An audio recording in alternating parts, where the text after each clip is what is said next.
Okay, now in this bonus lesson, I'm just going to go ahead and show you how to export your RCS and then bring that into either Fryrender or Arion Render while outside of Maya. As you can see, I don't have any of the materials actually set up here, so that this will actually make it easier for us to go ahead and quicker for me to go ahead and show you how to do this.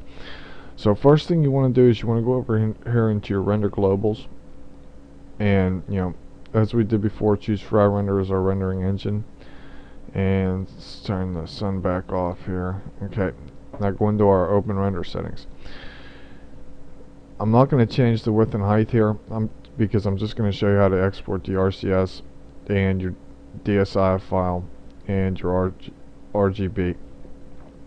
So what we want to do is come over here to our export configuration and choose the ignition as export the RCS.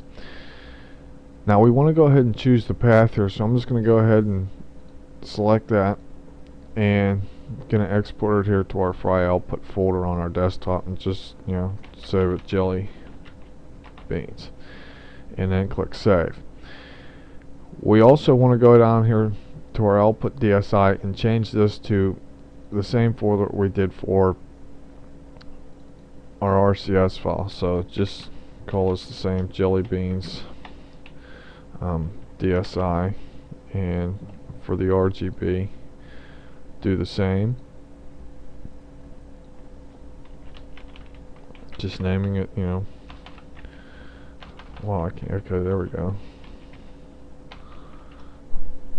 Okay, and there we go. Now that we have all those going and set up, just go ahead and click accept, and we can just simply press the render button here, and you will see that it's not gonna render at all, and it's not gonna launch Fryrender. It's just gonna export the polygon geometry in our light plane emitters as an RCS file, so that we can then go ahead and bring those into Fryrender. So let's go ahead and click it, and there you see that it's actually gone and exported all that geometry out. So now I'm just going to go ahead and open Fryrender here,